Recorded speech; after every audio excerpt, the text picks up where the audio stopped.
Entonces, pues ya en las clases habíamos visto algo de displasia de cadera. Hoy vamos a hacer como un énfasis en los métodos de imagen que se ven en el primer año, simplemente en el primer año de vida de esos pacientes que tienen displasia del desarrollo de la cadera. Bueno, entonces los objetivos de esta charla va a ser conocer los periodos adecuados para los diferentes métodos de imagen, reconocer la calidad de las imágenes tanto por ultrasonido como por radiografía, analizar las imágenes de ecografía y de radiografía en el primer año de vida y aprender algo sobre los hallazgos post-reducción cerrada en resonancia y sus complicaciones para ver si pues, logramos instaurar esto aquí en el servicio que todavía no lo estamos haciendo. Entonces, vamos a hacer una pequeña introducción, vamos a hablar algo de la epidemiología y los factores de riesgo para entender la importancia de esta enfermedad.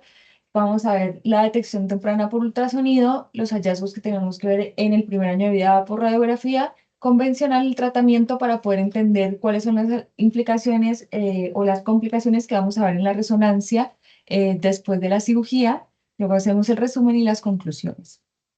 Entonces, antes se creía que la displasia del desarrollo de la cadera era una entidad congénita y genética, pero luego se dieron cuenta que más que una enfermedad genética, realmente era un proceso mecánico que se daba en la cadera que llevaba a que esta cadera se deformara.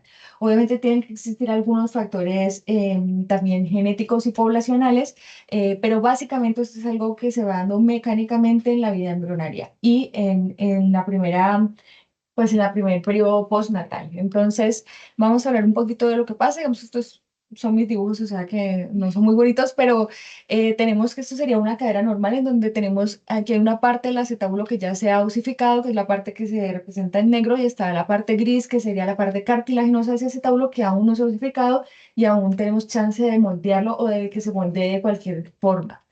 Cuando la cabeza femoral está bien centrada en lo que va a ser la fosa acetabular, va a tener un vector que está completamente céntrico, entonces a lo largo de la vida postnatal del paciente, este vector central pues, va a llevar a que se forme adecuadamente un acetábulo con una buena concavidad. Sin embargo, si en la vida embrionaria este techo acetabular que ya se ha osificado no se logra moldear adecuadamente. Si ustedes ven aquí hay una diferencia en, digamos, esa profundidad que tiene ese acetábulo, pues entonces ese vector que tenía que ser completamente central dentro de ese acetábulo se va a desplazar hacia arriba, entonces esa fuerza mecánica que va a hacer la cabeza femoral ya no se va a ir hacia el acetábulo, sino que va a empezar a hacer una fuerza también hacia el margen superior y cefálico y por lo tanto va a empezar a deformar, como ven en la representación, la parte cartilaginosa del acetábulo.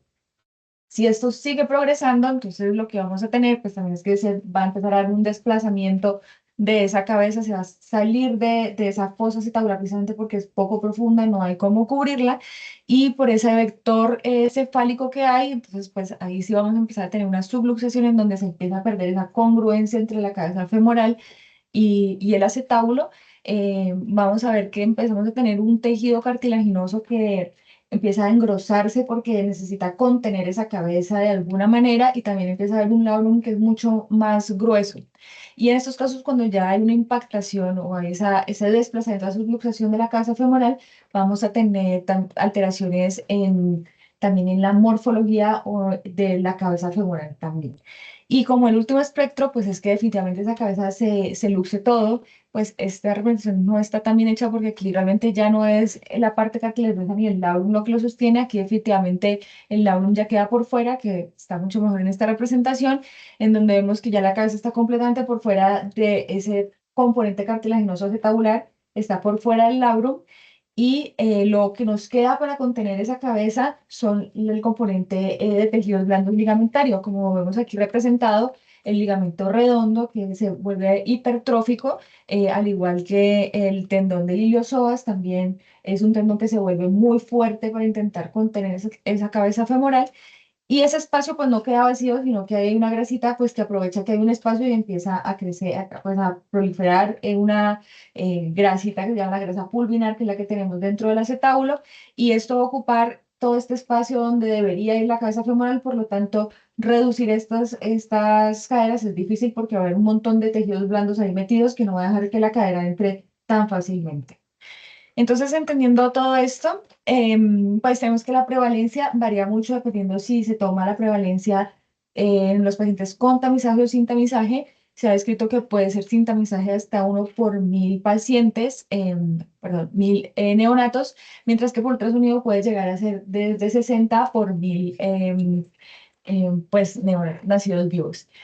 Casi el 60% son del lado izquierdo, eso se cree que es por la posición que tienen los fetos en la vía uterina, en donde hay más restricción al movimiento del miembro inferior izquierdo, y por eso se cree que, por eso es esta preferencia por el lado izquierdo, y puede ser hasta bilaterales en un 20%. Ahora, ¿por qué esto es importante? Porque los pacientes que tienen una luxación van a terminar con una osteoartrosis dependiendo del grado de subluxación que tienen en estas caderas en la vida adulta. Entonces, si queda una subluxación leve residual, estos pacientes van a desarrollar una artrosis de cadera entre los 40 a los 50 años.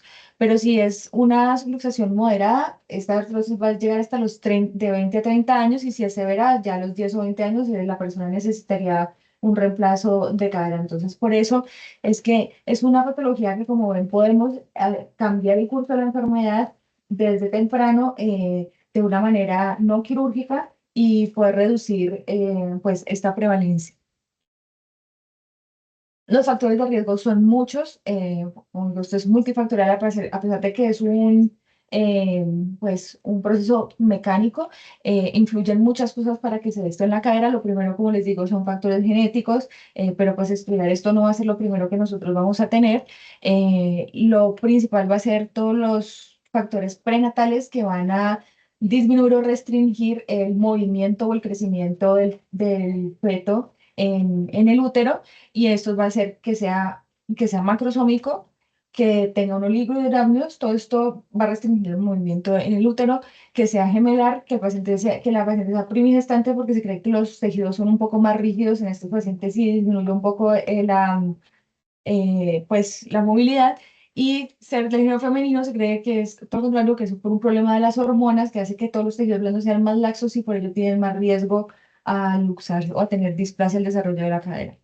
Ya en el proceso del nacimiento también tenemos riesgos, y esto básicamente es cuando los niños vienen en podálica, que se ha visto que si estos niños que vienen en posición podálica tratan de, pues, tienen un parto vaginal, tienen un riesgo hasta 17 veces más de tener displasia de cadera que un paciente podálico que tiene un parto por cesárea, a pesar de que sigue siendo un riesgo aumentado.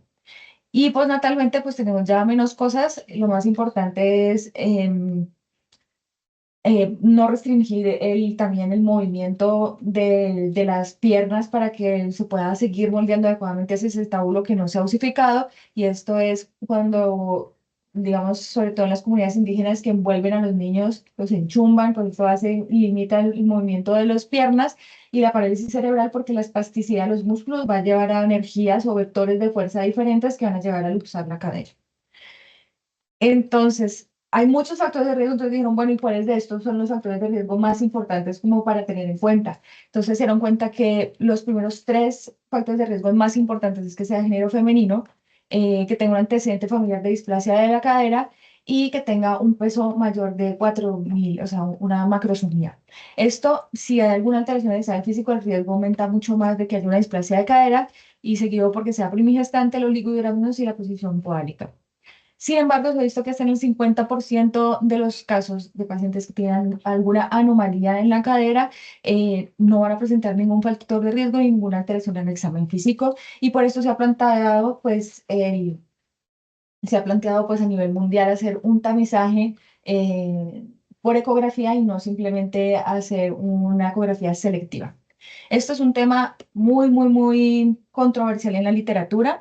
Voy a traer unos metaanálisis que son como los más grandes y últimos, más recientes que hay. Este es del año pasado, en donde comparaba un screening selectivo, un screening universal, con el riesgo de tener una displasia tardía, y se dio cuenta que, a pesar de que hay una diferencia estadísticamente significativa entre la displasia tardía cuando es un screening selectivo, cuando es universal, realmente esa diferencia es muy baja, es como del 0,09 por mil nacidos vivos, por lo tanto, pues todavía no se sabe realmente si esto vale la pena hacerlo de un screening universal o un screening selectivo. Lo que sí concuerda es que hay mucha variabilidad en todos los estudios que se han hecho sobre cuáles van a ser los periodos ideales para hacer tamizaje y cuáles son los periodos para hacer seguimiento. Este es otro estudio que fue un metaanálisis que, como han visto, hay 1000 métodos de ecografía donde podemos, pues se pueden estudiar el tipo de displasia. Se compararon 11 tipos de medidas ecográficas en donde se vio que el que tenía menor variabilidad era el ángulo alfa de Graf, seguido por la medida de cubrimiento acetabular, que ya los vamos a ver más adelante. Pero aún así sigue habiendo mucha variabilidad inter e intraobservador, por lo tanto esto sigue siendo un problema pues para el diagnóstico de estos pacientes. Y por último, les traigo este que fue el último que salió este año. Lo traigo porque en Europa han sido los pioneros en la displasia, pues teniendo en cuenta que el doctor Graf, que fue el pionero en la displasia de cadera, es austriaco y en donde se hicieron todos los exámenes que son los únicos que han montado, pues que lo han hecho de manera juiciosa y han mostrado que hay una reducción de los costos, una reducción de las reducciones cerradas y uso de espica y el riesgo y el número de cirugías pues tardías. Entonces, ellos tampoco se han puesto de acuerdo. Como ven, hay muchos países que siguen haciendo screening selectivo, la mayoría, hay unos pocos que hacen screening universal como en Austria, pero todos concuerdan con dos cosas. Uno, casi todos los protocolos tienen una ecografía antes del primer mes de vida. Sin embargo, ellos son enfáticos en decir que en este primer mes de vida pueden haber falsos positivos. Sin embargo, ellos le dan el beneficio de decir si ya un paciente tiene luxación o subluxación de la cadera, podemos empezar a hacer un manejo ortopédico desde este punto, teniendo en cuenta que van a haber muchos falsos positivos en las caderas que son indeterminadas. Todos concuerdan con que se debe realizar una primera ecografía entre los 4 a 6 meses, es decir, casi al mes de vida, y los tamizajes que ellos proponen, ninguno, o sea, casi todos sus unidades son antes de los 12 meses, ninguno se extiende más allá de los 12 meses, es decir, ningún tamizaje empieza después de los 3 meses. ¿Listo? Y los seguimientos, ellos recomiendan hacerlos cuando hay hallazgos dudosos o alguna alteración o anomalía en el screening inicial, se debe hacer seguimiento cada 4 semanas. Entonces vamos a ver estos 3 métodos. Como les digo, hay 11 métodos de medidas de imagen, pero vamos a usar los dos que se vieron que tienen menos variabilidad que usamos nosotros aquí. Y les traje uno que a mí me gusta mucho, que es la distancia puborectal, que nos ayuda cuando tenemos duda, cuando estamos empezando y no podemos sacar una buena imagen, a saber si realmente esa cabeza está descentralizada o está excéntrica o realmente sigue estando como bien apoyada en el pubis. Entonces, estos son lo que describió Graf. Él es muy, muy estricto en decir que uno no puede llamar su técnica ecográfica, técnica de Graf, si no pone el paciente en decúbito lateral, si no tiene esa almohadita donde lo pone y si no tiene ese dispositivo que él se inventó en donde limita las inclinaciones del transductor, en donde solamente permite desplazamientos translacionales y rotacionales y no inclinados. Y él dice que si esto no se cumple, no debería llamarse una técnica de Graf, pero pues yo en ningún lado en lo que he estado tienen este tipo de dispositivos. Igual, sabemos que podemos adquirir las imágenes siempre y cuando tengamos en cuenta que tenemos una buena imagen y eso es lo más importante. Entonces, pues para entender más o menos lo que quiere hacer la técnica de Graf es insonar la cadera desde lateral, en donde tenemos esas referencias anatómicas que van a ser la parte osificada del fémur, el ilíaco y el pubis o el isquion en la parte más profunda. El transductor, como ven, la parte cefálica siempre va un poquito más hacia posterior y la parte caudal va un poquito hacia adelante. Pues ustedes han visto que nosotros aquí no ponemos los niños de lado, nos parece más difícil, pero pues la idea es intentar hacer este mismo como insonación. Y ahí es donde pues adquirimos la imagen típica que pues ya los que han pasado por ecografía la conocen. eh, y bueno, ahorita en la literatura, como para compararlo con la radiografía, les ha dado por voltear la imagen y ahorita todos los estudios ponen las imágenes de ecografía verticales. Esto, pues para mí, yo sigo viéndolas en el plano en que las adquirimos, pero bueno, para que no se preocupen, es lo mismo, simplemente voltean la imagen. Y Graf entonces dice, bueno, hay 8 puntos claves del checklist que nosotros debemos ver y si no vemos estos 8 estructuras anatómicas, no, teóricamente no podemos hacer una medida confiable de los ángulos de Graf. Yo les agregué uno más porque a mí me parece que esa estructura Es, mejor dicho, casi que cuando yo la veo, estoy casi segura que va a decir una buena imagen. Y bueno, las que escribió Graf fueron, uno, el trocánter mayor, tanto la parte osificada como la parte cartilaginosa, la cabeza femoral que debe estar en su diámetro mayor en la imagen, este es el que no está, que es el pubis, que para mí me parece muy importante para saber que efectivamente cuando lo vemos, vamos a saber que este techo acetabular va a estar completo. Y entre estos dos, no es que haya un espacio vacío, sino que va a estar aquí el cartílago trirradiado, que es la parte que aún no se ha osificado de la parte medial del acetábulo. Luego tenemos el labrum, que es esta pequeña estructura ecogénica que tenemos aquí arriba, que va a ser una de las más importantes para Graf. Y esta va a estar sobrecubierto por la cápsula que también es ecogénica, entonces no debemos confundir el labrum con la cápsula articular. Está esta otra porción que parece que no existiera, pero es de las más importantes también para Graf porque va a ser precisamente ese componente cartilaginoso del acetábulo que aún no se ha osificado y en el que vamos a impactar nosotros. Y si ustedes ven, este techo acetabular no es completamente liso. Hay una pequeña prominencia, si ustedes ven un pequeño punto de inflexión donde está la línea roja, que realmente este va a ser el borde del techo acetabular. ¿Qué quiere decir esto? Es decir, que lo que va a cubrir la cabeza femoral no es donde llega el ilíaco a chocarse con la cabeza femoral. Es este punto de inflexión donde realmente está ahí, es donde el acetábulo realmente va a generar esa contención, la parte ósea. La parte ósea obviamente la que va a generar esa contención de la cabeza femoral. Y es desde este punto donde se tienen que empezar a hacer las medidas y los ángulos de grafo. ¿Listo? Entonces, obviamente, mientras uno adquiere la imagen y trata de hacer estos checklists, pues primero se le mueve al niño antes de poder hacer el checklist de los 8 puntos. Entonces, él hace un checklist rápido, que es vamos a ver 3 estructuras y cuando vamos a hacer estructuras podemos, digamos, adquirir la imagen y luego vemos si se cumplen los criterios de las demás cosas. Y entonces estos 3 puntos es, uno, que el ilíaco sea completamente paralelo, lo más paralelo posible a las de insolación. Dos, que se vea completamente todo el techo acetabular hasta la parte más distal. Y aquí es donde yo les digo que a mí me gusta coger de referencia el pubis, porque generalmente cuando veo el pubis estoy segura que ese techo lo estoy viendo completo.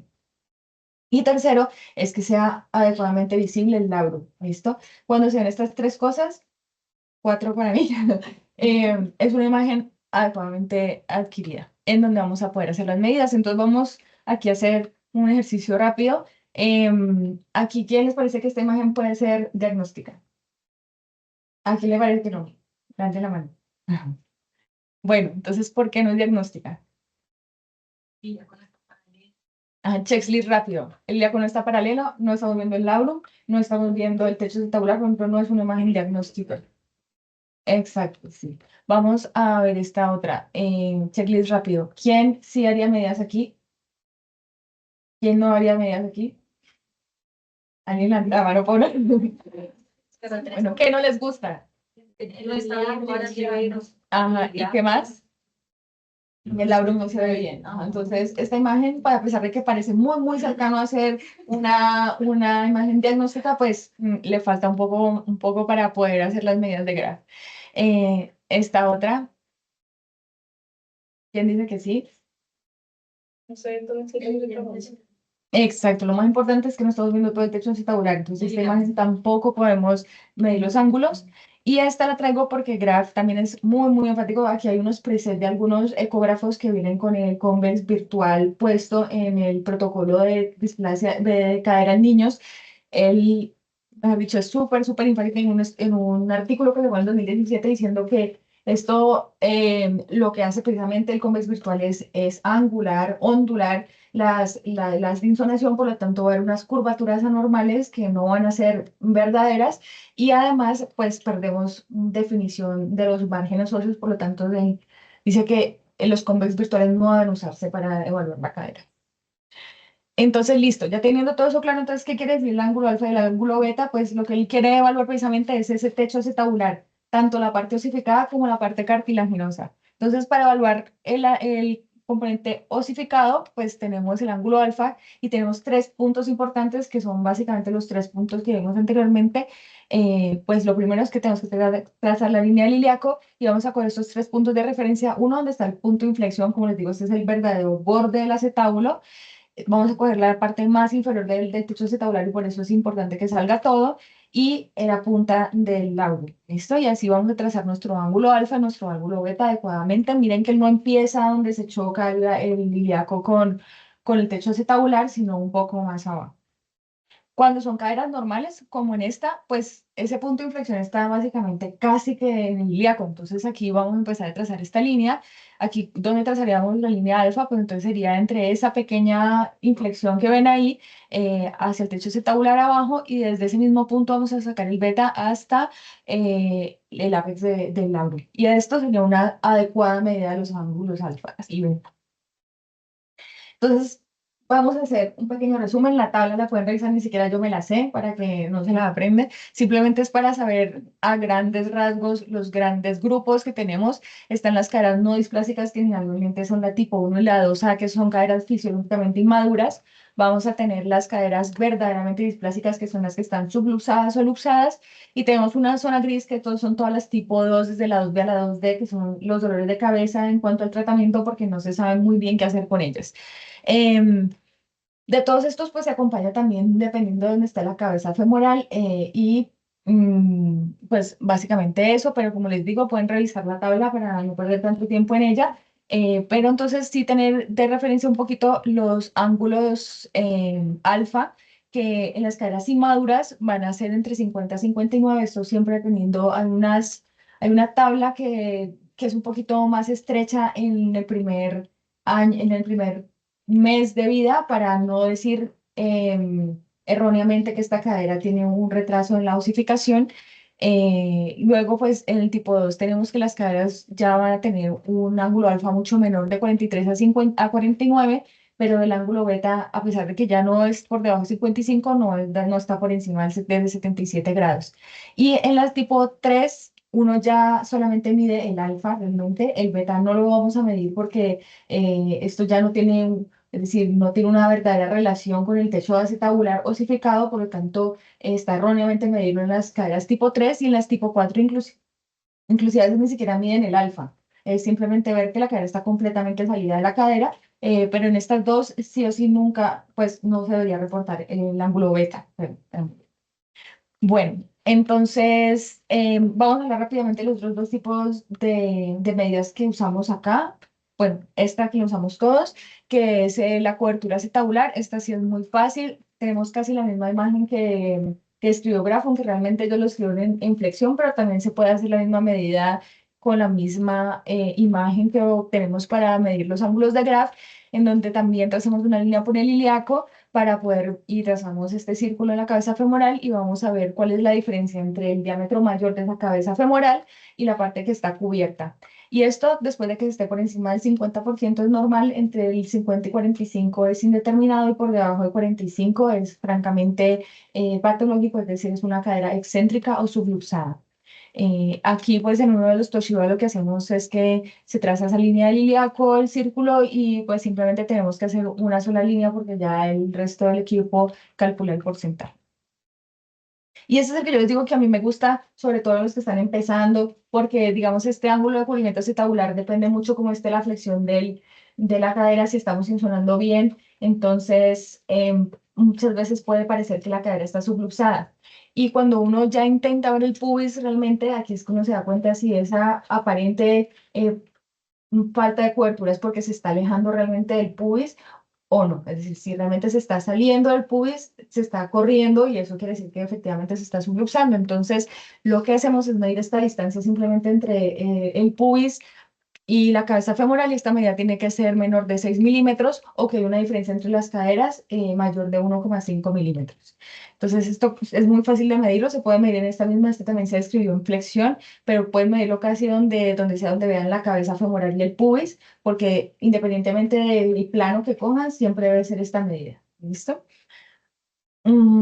Bueno, entonces vamos a ver unos ejemplos. Les traigo esta primera niña, que es una niña de 5 semanas, es decir, un mes, una semanita, en donde si ustedes ven antes de ver los ángulos, vemos cómo hay esa pequeña como inflexión o esa doblez entre donde está la parte del acetablo cartilaginosa y el labrum, que se ve un poquito como levantado.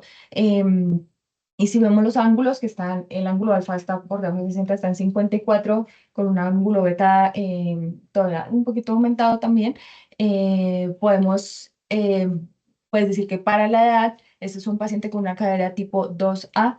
Importante ver que a pesar de que es una cadera 2A, miren que no sigue siendo céntrica, es decir, no está desplazada. Si vemos esa distancia rectal todavía está bien conservada, y si vemos el índice de cobertura, el porcentaje de cobertura también es mayor de 50.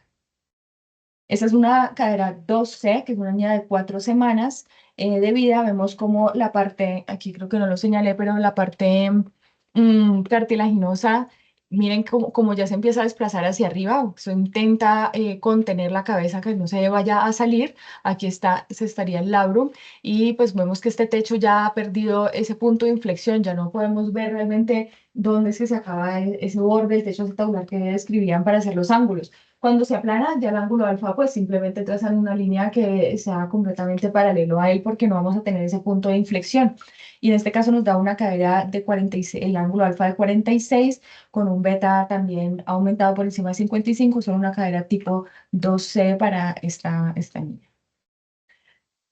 Ahora, esto ya tenemos la progresión, precisamente ya lo que estamos viendo es que efectivamente ya no hay, este techo está demasiado, muy plano. Entonces vemos como esa cabeza no tiene una fosa para entrar, pues, se sale completamente de ese ilíaco. Aquí tenemos una cobertura de 28%, y si vemos un ángulo alfa muy bajo del 24%, esto ya se considera una cadera subluxada, es decir, una cadera tipo 3.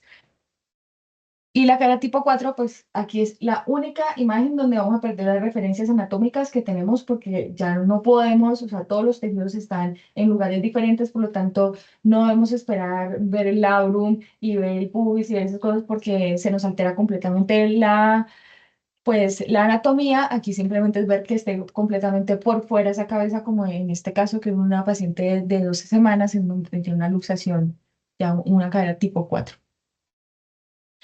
Entonces, esto fue lo de ecografía. Ahora sigue, no sé si les ha pasado, pero la eterna discusión de hasta cuándo hacer ecografía, cuándo empezar a hacer radiografía, que sí, sí, que porque los centros de dosificación y el paradigma, y lo que dice la literatura es que los centros de dosificación de los 4 a los 6 meses ya se han dosificado. Por lo tanto, pues como ustedes ven en este caso, que es una niña de cinco meses, ya empieza a verse un centro de dosificación en la cabeza femoral. Por lo tanto, si ustedes me dicen dónde está el techo acetabular, pues uno como que lograr, pero no estás realmente seguro si esa línea congénica que vemos es el techo acetabular o es el margen de la cabeza femoral. Entonces aquí ya empiezan a haber dudas y mucha variabilidad en los ángulos. Por lo tanto, ya para estos últimos meses, cerca a los 6 meses, pues ya la ecografía no va a ser tan buena. Entonces aquí es donde ya empezamos a ver las placas. Sin embargo, quiero que se quiten de la cabeza que si a los 6 meses no se ha osificado la cabeza, esta cadera es anormal. No. A pesar de que eso es lo que dice la mayoría de la literatura, se han hecho muchos estudios en donde se han dado cuenta que las osificaciones de las cabezas femorales pueden demorarse hasta 10 meses, inclusive hay algunos que se pueden demorar hasta 12 meses, pero por lo menos hasta 10 meses uno podría esperar. Más importante que ver cuándo se osifican es ver la simetría, es decir, que se estén osificando de manera simétrica, y evaluar otros signos de displasia que vamos a tener. Además, también se ha visto que cuando estas caderas se retrasan normalmente en la osificación, es un niño que la osificación empieza a ser tardía, el ángulo del índice acetabular también va a ser mayor. ¿Listo? Sin que esto realmente sea patológico. Entonces, aquí es donde empiezan pues, como las inconsistencias, porque pues no hay medidas como mágicas, siempre hay que evaluar el contexto. Entonces, aquí vamos a hablar de los hallazgos que vamos a ver en radiografía en el primer año. Hay muchos más signos y medidas que podemos hacer más tardíamente, pero en el primer año tenemos solo 3. Pero antes de eso, pues vamos a ver cómo sabemos si esa radiografía está suficientemente bien hecha para poder hacer medidas aquí. Si no cumplimos con estas cosas, pues probablemente nuestras medidas de índice tabular no van a ser confiables. El primero es que no esté rotada. Y para eso lo que hacemos es mirar la distancia de los forámenes obturadores. Se divide el derecho por el izquierdo, y si ese valor da entre 0,56 a 1,8, sabemos que es una adquisición con una rotación, pues, sí, pues sin una rotación tan importante, porque se ha visto que mientras esté en este rango, la diferencia en el índice acetabular, o sea, lo que va a variar el índice acetabular, va a ser menos de 2 grados. Entonces, por eso se acepta este rango. Para ver que no hay una basculación pélvica, es decir, que no esté como en inlet o en outlet, lo que tenemos es o trazar este ángulo que es entre el margen superior de la sínfisis púbica y el margen superior de los isquion. Este ángulo debe ser entre 100 a 130 grados para saber que no tiene una basculación esta pelvis, o medir el tilt pélvico es un poquito más engorroso, que es trazar esta línea que va por el centro de los cartílagos trirradiados y tomar la distancia entre esa línea y la sínfisis púbica y luego el eje vertical del foramen obturador. Y cuando dividimos estas dos líneas, pues nos debe dar entre 0,75 a 1,2 para saber que esa basculación pélvica no es, pues, está bien, no tiene mucho. Bueno, entonces vamos a ver, les traje estas líneas que son las que a todo el mundo le encanta, están en nuestro informe, en nuestro patrón, hasta yo las pongo, pero lo que quiero es que estas líneas no las vuelvan a ver ni siquiera. Estas líneas son, ya se consideran como algo anecdótico en la literatura. Realmente, pues, si una alteración de estas líneas, pues hay muchas cosas más que vamos a ver antes. Esto, pues, lo que simplemente ve es trazar como estas curvas entre el margen lateral del ilíaco y la parte lateral del trocánter mayor, y entre el pubis y la parte interna del cuello femoral, y que fueran líneas continuas, pero como les digo, pues si quieren mirarlo, esto lo puedo mirar, pero digamos que esto no nos está diciendo nada ahora en día, o sea, no nos sirve para nada. Las líneas que sí usamos todavía son las líneas de Hilgenreiner, o la línea H, mejor para entenderle, que es la que pasa por los cartílagos trirradiados, y la línea de Perkins, que la vamos a usar para ver en la clasificación de tonis que vamos a ver más adelante. Entonces, en el primer mes de vida vamos a ver pocas cosas, no es tanto, o sea, no nos tenemos que complicar tanto la vida. Son tres cosas que vamos a ver. Uno, la simetría de la osificación de las cabezas femorales, más que el tiempo en el que se osifiquen. Dos, el índice acetabular. El índice acetabular, a pesar de que muchas personas lo han criticado y han hecho estudios en que realmente se han visto que la variabilidad intra e interobservador no es mucha, entonces es una medida confiable.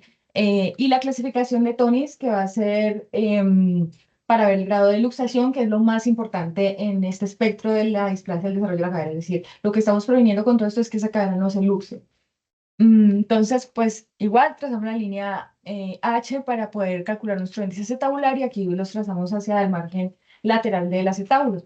Y esto pues está estipulado, estos números mágicos también, no digo, no se confíen de los números mágicos, porque al nacer, si es menor de 30 está bien, a los 6 meses menor de 25, al año menor de 20, pero lo mejor es usar tablets, porque estos rangos como son muy, muy grandes.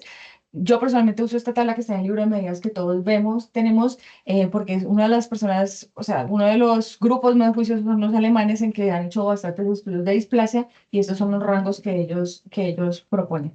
Em, entonces, pues les traigo unos ejemplos. Esta paciente que tenía 6 meses femenino, así a grandes rasgos, ¿alguien ve alguna simetría en los techos acetabulares antes de medir? Así.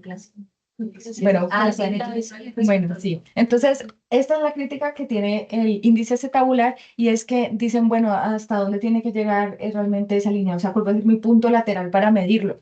Entonces, si ustedes ven, uno puede ver una pequeña diferencia entre la parte que es un poco más esclerótica al margen distal del ilíaco. Es decir, esto es lo mismo que pasa con lo que les acabo de demostrar en la ecografía de cadera, que no es donde se acaba el ilíaco, es un poquito más adentro, donde realmente es el borde lateral de ese techo acetabular, y en este caso serían estos dos puntos. ¿Ven? Si nosotros vemos el del lado izquierdo, es un poquito más corto ese techo acetabular comparado con el lado izquierdo. Bueno, aquí no sé si la medida me quedó bien o no, pero ya midiéndolo, entonces vamos de unos valores, no sé si se alcanza a ver, pero en el lado izquierdo nos da un valor de 31. Recordemos, en este caso, pues aprovechemos un ángulo, tenemos 6 meses, un ángulo por encima de 30, pues ya estamos hablando de una displasia, según la tabla que vimos anteriormente. Esto sería una displasia leve para este paciente. Este es otro caso, una niña de 5 meses, en donde pues tenemos estos techos acetabulares. Bueno, antes de los techos acetabular, lo primero que vemos es las cabezas femorales, y que estamos viendo una asimetría, exacto, una asimetría en que hay un retraso en la osificación del centro de osificación de la cabeza femoral en el lado izquierdo, y unos ángulos de índices acetabular mucho más pronunciados en el lado izquierdo, en donde era 36 para 6 meses, pues ya es bastante, es una displasia severa. Y bueno, entonces acabamos con el índice tabular. Ahora vamos a hablar de la luxación, el grado de luxación. Entonces, la luxación pues es lo que nos va a dar la pauta para decir si este paciente lo van a tener que llevar a una reducción cerrada que necesita anestesia y además le van a poner esa espica o esa férula donde va a tener las piernas completamente rígidas un buen tiempo. Entonces, esto es importante para poder ayudarle a decirle al ortopedista si va a necesitar esa reducción cerrada. Y tenemos esos 3 grados, siendo el 1 normal, el 2 una subluxación leve, el 3 una subluxación moderada y el 4 una subluxación pues severa. Y entonces simplemente trazamos esta línea que es completamente horizontal al techo acetabular y la línea de Perkins, aquí me fue un poco torcida creo. Y aquí simplemente vemos dónde está esa cabeza, si está en el cuadrante infero-interno, es una cadera normal. Si estamos que más de la mitad de esa cabeza está en el cuadrante infero-externo, va a ser un grado 2. Si tenemos que esa cabeza pasa menos del 50%, la línea horizontal va a ser un grado 3 y cuando ya está completamente por encima en el cuadrante externo va a ser un grado 4. Entonces aquí les traigo este caso, es un caso, me quedaron las líneas ahí. Así. Ah, sí, ya fue. Espera. Este es un caso, pues, que fue del instituto de parte, pues, de mi proyecto de grado allá en México cuando estudié. Este fue un niño que, como en las caderas a las 4 semanas, es decir, al primer mes de vida, le hicimos la ecografía en donde vemos una subluxación de la cadera derecha y una luxación de la izquierda. A este paciente se le empezó tratamiento ortopédico desde el momento del diagnóstico. Y este fue el seguimiento a los 16 meses. Y como ven, uno dice, bueno, todavía tiene unos ángulos feos. Si tiene 16 meses y todavía tiene un ángulo índice de 30 grados, sigue siendo una displasia severa. Pero si vemos que lo más importante es que esas caderas no se estén luxando, vemos que esos centros acetabulares todavía están en el cuadrante externo. Entonces, puedo decir que a pesar de todo, esto es un tratamiento suficientemente satisfactorio para un niño que empezó con unas luxaciones de cadera y si no se le hubiera hecho nada, pues hubiera terminado con las caderas completamente luxadas. Y bueno, también dijeron, bueno, ¿qué hacemos con una cabeza femoral? ¿Qué pasa? Porque como vemos, puede haber desde los 6 hasta los 10 meses, puede que no se osifiquen esa cabeza. Entonces ellos dicen, pues no vamos a coger la cabeza acetablar, sino que vamos a coger la metáfisis distal del cetrocánter mayor. Y hay una pequeña diferencia, es como ven, ya la línea horizontal no está encima en el techo acetabular, sino que pasa por el cartílago trirradiado. Y hay otra línea adicional, que es una línea que pasa a 45 grados del cuadrante inferoexterno. Es decir, en el cuadrante inferoexterno trazamos una línea que a los 45 grados, ¿listo? Y esta línea nos va a dividir el grado 2 del grado 3. El grado 1, pues que es que esté igual en el cuadrante infero-interno, el grado 2 es que esté en los primeros 45 grados del cuadrante infero-externo, el tipo 3 es que esté en los segundos 45 grados y el tercero es que ya esté en el supero-externo. Entonces aquí les traigo este otro paciente, ese fue el paciente que vimos anteriormente en los ejemplos de una luxación de la cadera, donde a los 3 meses ya tenía luxada la cadera. Este paciente se le dio también manejo ortopédico y si vemos al año, esta paciente mejoró muchísimo, sus ansiedades son casi ángulos, índices acetabulares normales de alrededor de 20 y cuando trazamos nuestra... ¡Ah! Aquí me quedó mal. Bueno, si ven, es la línea horizontal, debería estar ahí, debería estar más abajo, pero bueno, teniendo esto en cuenta, vemos que igual esa metáfisis del fémur va a estar en el cuadrante inferior. Es decir, esto es un caso muy, muy exitoso de un paciente que iba a tener luxación de la cadera, aún ya está casi completamente normal. Entonces, el tratamiento, esto es muy somero, esto también tiene mucho de qué hablar, pero básicamente es para que entendamos un poquito, para que toda esta cháchara. Entonces, neonato, si tiene subluxación o luxación, como vimos anteriormente, ortopédico, o sea, manejo ortopédico con arnés de Pavlik. Hay muchos métodos para tener las piernas en abducción. Sin embargo, entre el 1 a 6 meses, si ese paciente se descubre la luxación, no sé por qué dice uno, pero realmente desde los 3 hasta los 6 meses hay luxación o subluxación y que no mejore con el tratamiento ortopédico, y es donde se considera llevar a estos pacientes realmente a una reducción cerrada que necesitan anestesia y ponerle, como les digo, el yeso, la espica. Este es el arnés de Pavlik, es decir, este es el tratamiento ortopédico que se usa, que es mucho mejor y podemos seguir haciendo controles y seguimiento ecográfico con este tipo pues, de dispositivos, mientras que cuando ya lo llevan a una reducción cerrada, tenemos que este paciente va a terminar con todo este yeso donde no vamos a tener muchas modalidades de imágenes que nos va a ayudar a hacerle seguimiento a este paciente. Entonces aquí es donde entra la resonancia. Y esto es algo que todavía no hacemos aquí, pero quiero que empiecen como a untarse de esto porque la idea es venderle esto a los ortopedistas. Y es el problema de las reducciones cerradas y por qué es que uno dice, ay, el ortopedista, ¿por qué no le pone eso desde una vez y que tengas caras fijas y que los moldeen? Porque es que el riesgo de esas reducciones cerradas es que casi, si ustedes ven aquí, entre el 6 al 47% pueden hacer necrosis avascular. Es decir, que el tratamiento sale peor que la enfermedad, porque no tener cabeza femoral pues es peor que... Entonces, ahí, bueno, entonces, ¿cómo hacemos para saber si después de que le hacemos esto va a terminar con necrosis? Entonces, aquí se pues, usa la resonancia y una resonancia inmediatamente después de la cirugía. Es decir, hay que coordinar entre cuando se esté haciendo la cirugía y el espacio de resonancia para bajar al niño directamente de cirugía y pasarlo al resonador. Los tiempos de adquisición de estas resonancias son desde los 3 minutos hasta los 25 minutos, entendiéndose como un protocolo ultra corto, los que duran entre 3 a 5 minutos. Estos protocolos ultra cortos son protocolos que no llevan gadolinio, que tienen al menos una secuencia axial y coronal, ya sea en densidad de protones o ante 2, y generalmente no necesita anestesia adicional. Ese efecto narcótico que le queda a la cirugía lo bajan y se puede hacer con eso la resonancia. Y esto muy bueno, pues por todo esto es rápido, no necesita anestesia, bla, bla, bla, pero estamos dejando por fuera lo más importante, que lo más importante para nosotros es ver la perfusión de la cabeza femoral. Y ese es el único hallazgo porque ya se han hecho estudios si hay algún otro signo que nos pueda predecir que haya una necrosis vascular y no. Lo único que nos predice si va a haber necrosis vascular después de una reducción es el realce de la cabeza femoral. Entonces, por eso los protocolos ultracortos, pues se ven muy bien, pero no nos están resolviendo nuestra principal complicación, que es la necrosis vascular.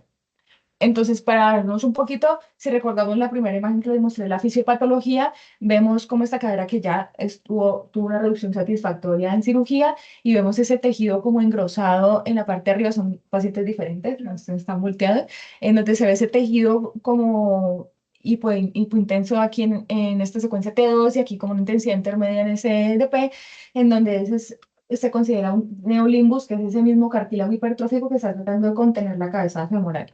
Esto se considera algo normal y no es una complicación de estos pacientes. Lo otro que podemos ver es si realmente esa reducción estaba centrada, es decir, si es una reducción centrada o excéntrica. Y esto se va a dar si esa distancia entre el cartílago radiado y la cabeza femoral va a ser menor de 3 milímetros. Si es menor de 3 milímetros, podemos decir esta cadera está reducida, centradamente reducida, pero si no, es una cadera reducida excéntricamente. Y cuando es excéntricamente, pues no es que tengan que quitarle y decir, no, todo quedó mal, lo vamos a sacar. Lo que vamos a ver es qué está pasando para que esa cadera no entre. ¿Se acuerdan todos los tejidos que vimos antes que estaban ahí ocupando ese espacio? Pues eso es lo que vamos a evaluar. Uno, que no sea una hipertrofia de la grasa pulvinar, como vemos aquí también son dos pacientes diferentes, en donde vemos este tejido con intensidad de señal grasa que está ocupando esa fosa y realmente no deja entrar la cabeza, pues es porque está hipertrófico, aunque lo bueno de esta grasa pulvinar es que ella pues resuelve espontáneamente y puede llegar a que se atrofie y que entre después la cabeza. Luego es que que haya una hipertrofia del ligamento redondo, entonces aquí vemos que la estructura no va a ser de una intensidad de señal grasa, sino que es una estructura gruesa, hipointensa, que si la comparamos con la del otro lado, se ve una diferencia en el grosor de ese ligamento redondo y esto va a ser la causa porque esta cadera no va a entrar más en ese acetabulum. Esto es una de las complicaciones que sí debería ser un criterio para deshacer la reducción, o sea, de quitarle otra vez toda esa férula, y es cuando el labrum queda invertido hacia adentro, es decir, entra en esto, pero el labrum no se alcanza a salir y queda ahí pinzado entre el acetábulo y la cabeza femoral, y esto pues sí debe ser un criterio. En este caso, si comparamos con el otro lado, vemos que este sería el labrum de este lado, mientras que este lado quedó aquí invertido, igual que en la parte anterior. Y aquí igual, este es nuestro labrum normal y en esta parte lo que pasa está este tejido hipointenso que se está metiendo entre el acetábulo y el fémur, en donde nos habla que hay una inversión de ese labrum. Lo otro que podemos ver es medir el grado de abducción que se le dio a ese paciente con la reducción cerrada. ¿Por qué es importante tratar de estimar este grado? Porque se ha visto en la literatura, se ha descrito que cuando esa abducción es mayor del 60%, hay mucho más riesgo de necrosis vascular que si es menor del 60%. De 60 grados, perdón, de 60 grados. ¿Y esto por qué? Porque si recordamos un poquito la anatomía de la irrigación de la cabeza femoral, Esta cabeza pulmonar se irriga por unas arterias cervicales que vienen de las arterias circunflejas, ellas no pasan por el centro de la fisis. Uno, de lo que hay veces uno le enseña es que los vasitos pasan por aquí. Pues no, los vasos pasan periféricos. Entonces, si uno ejerce una presión en una de estas estructuras vasculares, pues va a generar una isquemia y por lo tanto una necrosis vascular. Entonces, vamos sobre un realce. Esto ha sido una discusión porque pues, el realce a veces, así sea, así no tengo una necrosis o una isquemia, puede ser asimétrico el realce. Entonces, se ha visto que generalmente se describe como un realce estriado, punteado o parcheado, pero pues al menos que se vea algo de realce. Y pues se ha visto algunas caderas, como en este estudio, que dijeron, bueno, esta cadera tiene áreas que realzan, pero un área de hiporrealce, y estas caderas que tienen menos, o sea, tienen un realce mayor del 75%, perdón, que la parte de hiporrealce no es mayor del 75%, pues estas caderas no, se vio que no van a desarrollar luego una necrosis vascular. Las que sí desarrollan una necrosis vascular son las que tienen un hiporrealce global, es decir, mayor del 75%, como en este último caso, donde vemos una completa simetría entre el realce de la cabeza femoral izquierda con la de la derecha, donde vemos una ausencia del contraste. Y este fue otro estudio en que, pero en este caso que esto sería un tipo que de Tonis, y como entre 2 y 3. Entre 2 y 3, entonces lo llevaron a una reducción cerrada. Si vieron, esta fue la primera resonancia que hicieron, donde vieron cómo esta cabeza femoral no estaba realzando. Le dijeron al ortopedista, esto no está realzando. El ortopedista tuvo que quitarle la férula. Esperaron una semana, porque no se puede volver a hacer inmediatamente. A la semana volvieron a hacer la reducción, en donde le dieron menos grados de abducción, y en este caso sí se ve que sí alcanzaba a realzar la cabeza comparado con este. Esto es de la literatura, pues no se ve muy bien, pero después le hicieron un control al año de la cirugía y vemos cómo no hubo secuelas de necrosis vascular en este paciente. Entonces, resumen, ¿qué hora es? Listo, resumen. Por ecografía, primero, tamizaje oportuno. Sí, se puede hacer ecografía hasta los 6 meses, pero lo oportuno por debajo de los 3 meses, es decir, por debajo de 12 semanas, idealmente entre la cuarta y la sexta semana empezar el tamizaje, ya sea selectivo o universal. Hacer un checklist rápido mientras esté adquiriendo la imagen, ya sabemos nuestros 3 puntos para ver, nuestro checklist de 8 puntos o 9 puntos para ver si realmente nos va a servir la imagen para hacer las medidas de graph. Nos podemos ayudar, como les digo, con el cubrimiento acetabular y la distancia pubofemoral.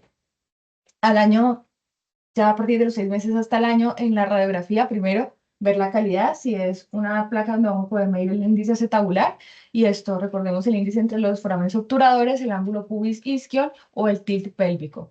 De aquí podemos ver la simetría de la osificación de las cabezas femorales, el índice acetabular teniendo en cuenta preferiblemente las tablas mejor que los números mágicos, y el grado de luxación, ya sea tonis o tonis modificados, viendo si la cabeza está osificada o no. Y en la resonancia por reducción, lo primero es decir si esa reducción fue centrada o fue excéntrica. Si es excéntrica, decir por qué es excéntrica, si es por la grasa, si es por el ligamento, si es porque se metió el labrum. Ver el grado de abducción que sea menor de 60 grados. Y cuando es por grado lineal, ver cómo está esa perfusión de la cabeza, que cuando la perfusión es menor del 75% hay mucho riesgo de que haya una necrosis vascular. Entonces, como conclusión, tenemos que el tamizaje, ya sea universal o selectivo, oportuno por ecografía, va a impactar en el desarrollo de esa displasia. Como vemos, todos los que encontramos temprano y podemos hacer un tratamiento ortopédico tempranamente, no van a tener unas secuelas muy graves tardíamente. Unificar las imágenes y medidas para poder realizar estudios poblacionales sin sesgos, porque la mayor parte de los estudios es que no están midiendo mal el graph, que no lo hacen bien. Inclusive en las imágenes de la literatura uno ve que no ponen bien los ángulos alfa y beta, entonces ya nosotros aprendimos a hacerlo bien. Y en la resonancia, que es el único método de imagen que pronostica el desarrollo de necrosis vascular siempre y cuando tenga gadolinio, es decir, los ultracortos no nos va a ayudar a definir eso. Listo, muchas gracias.